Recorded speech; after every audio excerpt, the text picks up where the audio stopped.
My name is Jasmine, and what I'm about to tell you is important, and you should too. I'm a church history professor from Boston, Massachusetts, and I'm 42 years old. Before I almost died, I thought I knew a lot about the history of Christianity. But on October 22nd, 2024, Jesus showed me how much we've missed, or maybe even chosen to ignore, about the real history of the church. Everything I thought I knew about the Christian church was turned on its head by what I learned. But first, let me know where you are listening. Even though we're not together, it will be nice to feel closer. Don't forget to mark this story as liked and share your thoughts on what you thought about it. Let's talk about this in an honest way so we can all learn from each other. Have fun listening. The day began normally enough. A semi-truck crashed on the wet highway as I was driving to college to give a talk about the early history of Christianity. I remember hearing the horrible sound of metal, seeing the world spin, and then there was peace. I've never felt such deep peace before. Later, the doctors told me that I had been dead for 7 minutes and 23 seconds. But where I went and what I did and learned in those minutes made them feel like forever. Also, I remember every second of it so clearly that even my most vivid memories from this world look like old photos next to them. I didn't expect the change to go the way it did. Light didn't flow through a tunnel or rise above my body. Truth itself seemed to fold away like book pages, showing something much more real below. Getting up from a dream is the best way I can explain it. In this case, though, our life on Earth was just a dream, and I was waking up to the final truth. After that, he was there. Jesus showed up in front of me, but not as the calm figure you see in stained glass windows or old paintings. His presence was intense. He was love and truth in a human form. At the same time, he felt very personal and close. He was very wise, but when he looked at what his church had become, he could not hide his sadness. He told Jasmine, "You've spent your whole life learning about my church's history, but you need to know a lot more. There are facts that have been kept secret, forgotten, or misunderstood. Are you ready to see?" I could not speak in front of such grandeur, so I just nodded. What happened next was beyond anything I could have imagined. It was a divine reveal that made me question everything I thought I knew about how Christianity began.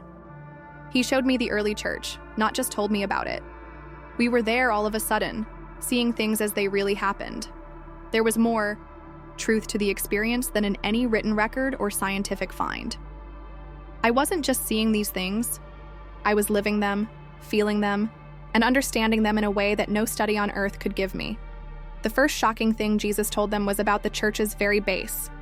We came to life in a simple room in Jerusalem where the apostles were meeting in the days after Jesus died on the cross. Everything we've learned about church authority and hierarchy was put to the test by what I saw. Jesus told us to pay close attention as we watched Peter with the other leaders. You see? I was amazed to see Peter, who is usually thought to be the first pope, take part in conversations with his brothers as if he were one of them. We were led to think he was the most powerful and respected person in the world, but he wasn't really that. Okay, I got it. Didn't you choose Peter to be the rock on which you would build your church? Jesus' answer was kind, but strong. Though, I did say those things to Peter. Think about how they were taken at the time. He pointed to the scene in front of us where Peter was talking about faith with James, John, and others. The rock wasn't meant to set Peter at the top of an order. It was about how strong his faith was and how his story could become one of many roots for the group of believers. This was the first of many shocking facts that came out. In the early church, there wasn't a clear order like there is today.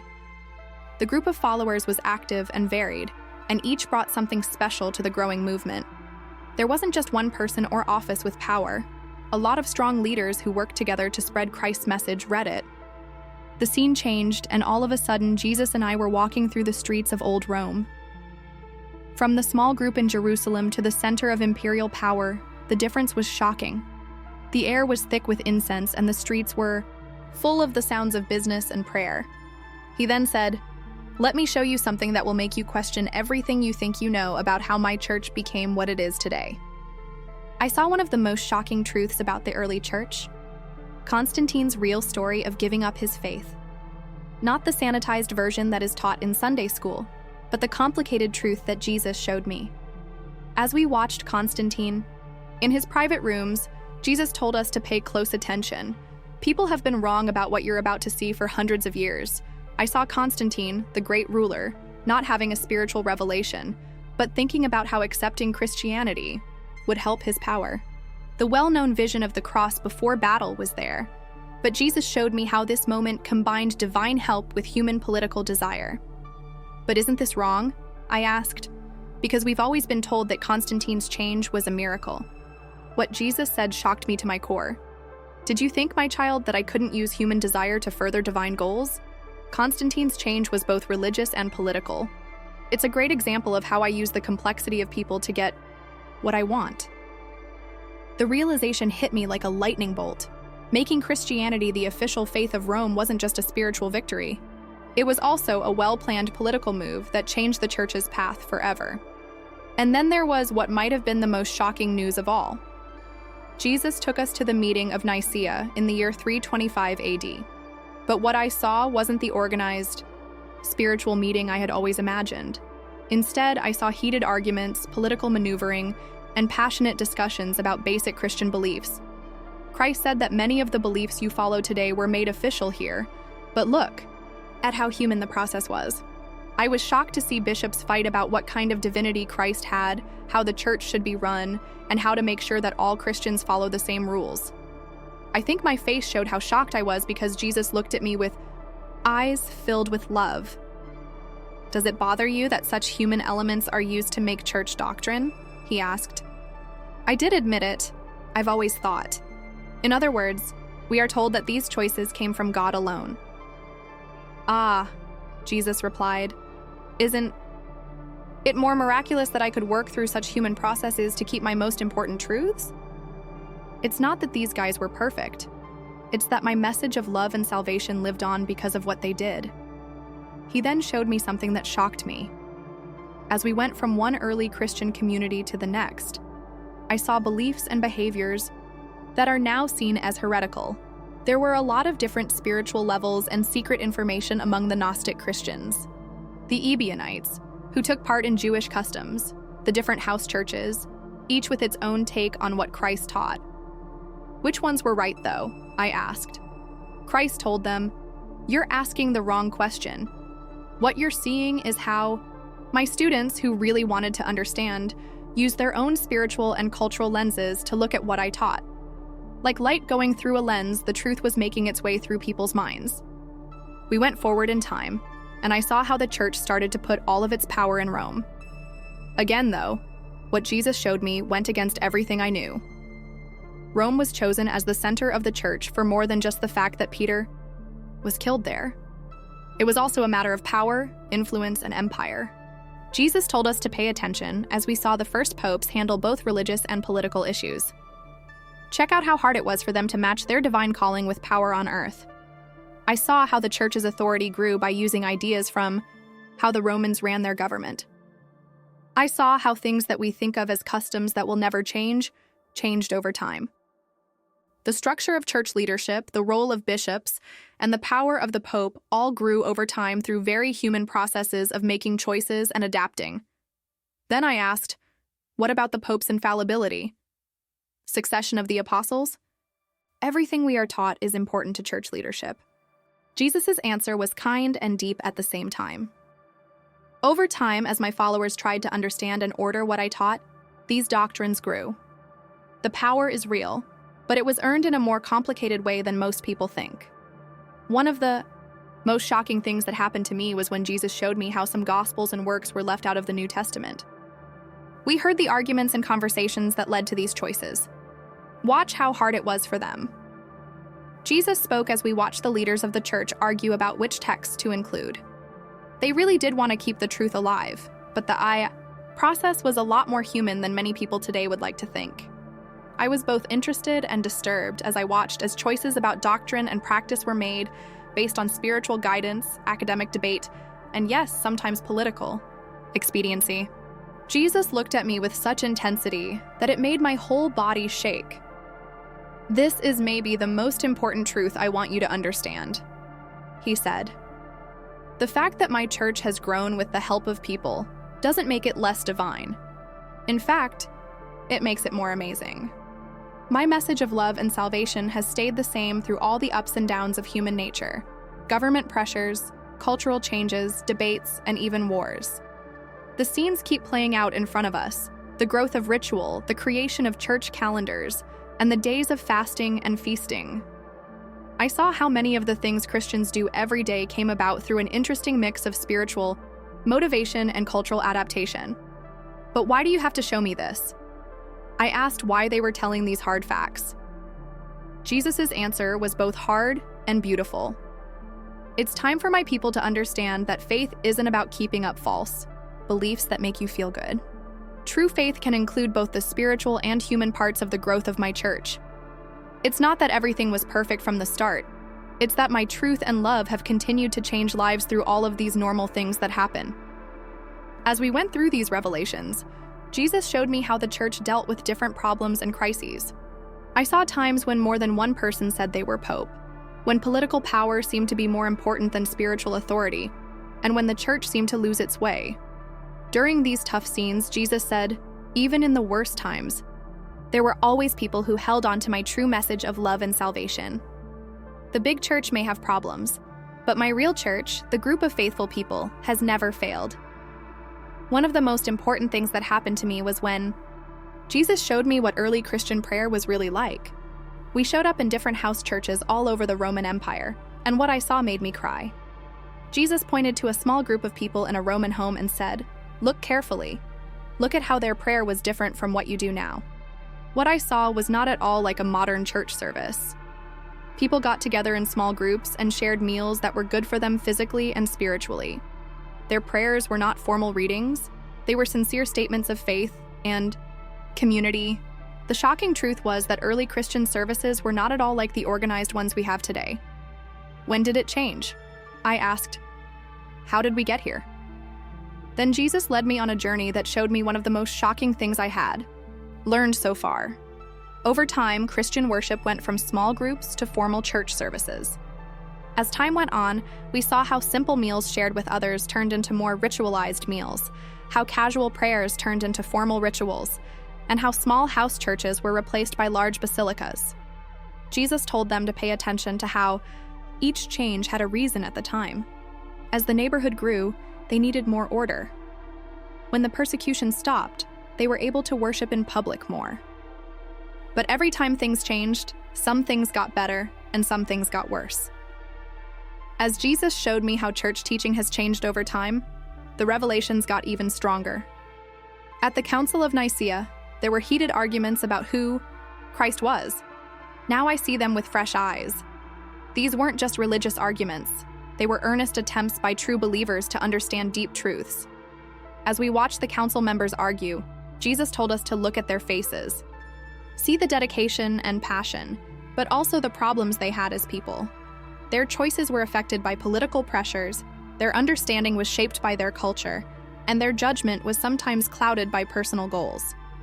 But I also saw how divine truth came through, even if it was filtered through human knowledge. Jesus said as the scene changed again, "But here's what might shock you the most." It was interesting to see how the church leaders chose which books would be considered scripture and which would not. I had no idea how complicated and personal the process would be. I saw them argue about the worthiness of different gospels and letters. I saw how some deep spiritual writings were left out because they didn't fit with the growing Orthodox understanding. I also saw how political and cultural factors affected these supposedly spiritual choices. Why did some texts get picked over others? I asked. Jesus said that the process was both divine and human. These leaders really wanted to find the truth, but they were also shaped by their society and time. They made choices based on what they thought was right, with my spirit guiding them, but their human view holding them back. Then I had an epiphany that almost made me fall to my knees. Jesus showed me how the idea of papal authority grew over time, not just as Peter gave up his power, but as a slow process affected by both spiritual needs and political realities. He told us to pay close attention as we saw different stages of this growth. Look at how the idea of the Pope's power grew over hundreds of years, not just a few days or years. I saw how the early bishops of Rome slowly gained more power, how politics helped them become powerful, and how theological arguments were made to back their rise to power. It wasn't that this authority wasn't real that shocked people. It was that how it came to be was much more complicated than the simple story we're normally told. Then, with a shaking voice, I asked, "What does this mean for church authority today?" Jesus' answer was very deep. "There has always been real authority in my church, but how it is used has always been shaped by how people understand it and the situations. It's not that it was perfect from the start. It's that my truth has continued to guide and change lives through all of these human processes." As we went through these discoveries, Jesus showed me something about the role of women in the early church that really made me think about what I thought I knew. I saw women leading house churches and acting as deacons. They were very important to the spread of Christianity. It was clear that their gradual removal from leadership roles was not a divine command, but rather a choice made by people based on cultural norms. Jesus said, "This is also an important part of the story. Look at how human prejudices and customs affected the growth of my church." Each new information was more shocking than the last. I saw how confession changed over time from a way to make peace in public to a way to do punishment alone. I saw how people's ideas about the Eucharist changed over hundreds of years. I saw how ideas like purgatory and indulgences came about through a complicated mix of religious thought and cultural factors. I asked, "What does this mean for faith today, if all of this is true?" Jesus' answer was both hard to understand and comforting. The truth about how my church has grown shouldn't make religion weaker. It should make it stronger. Knowing that I work through human tools, with all their flaws and difficulties, shows how miraculous it is that I am still here in the world. I had one last strong vision with Jesus as my time with him was coming to an end. I saw the church through the ages, through its battles and victories, through times when God inspired people and times when people failed. And yet, I saw something amazing, the constant thread of God's love running through history. Jesus said the most important truth: my church has never been perfect because it's made up of flawed people. But my message of love and salvation has lived on through all of its human parts, including its arguments, battles, and even mistakes. That's the real wonder. As the scene went away, I could feel myself coming back to my body. But Jesus had one more thing to say to me. "Jameen, tell us what you saw. Tell them that understanding the human parts of how my church has grown doesn't take away from its divine nature. Instead, it shows the true wonder of how I work through complicated people." I screamed awake in the hospital room, and the truth of what I had seen burned in my heart. It was a miracle that I lived, but what Jesus showed me about the real past of his church was the real miracle. I've kept these discoveries with me ever since, knowing that they don't weaken faith but strengthen it. The shocking truth about the early church is not that it was perfect, but that God's truth and love have See? The most important thing I learned from my experience is that the church's history with people makes its divine purpose even more miraculous, not less. Knowing that God works through people, with all their flaws, problems, and complexity, teaches us that faith isn't about holding on to safe ideals, but about accepting the beautiful, complicated truth of how God works in the world. This story isn't meant to test your faith, it's meant to strengthen it. God's work in the world is more amazing than we thought, not because it's perfect, but because it includes both divine direction and human struggle. This is what Jesus told me. Before you leave, I want to stress that everything Jesus showed me fits with what we know about history and gives us a greater spiritual understanding of how these events happened. He didn't give me a simple version of church history. Instead, he showed me the full, complicated story of how God's plan worked through people's free will to build his church. My NDE story isn't just facts, it's also a demonstration of how God works in the world through people and organizations to carry out his divine plan. This is the most important truth of all. Hey,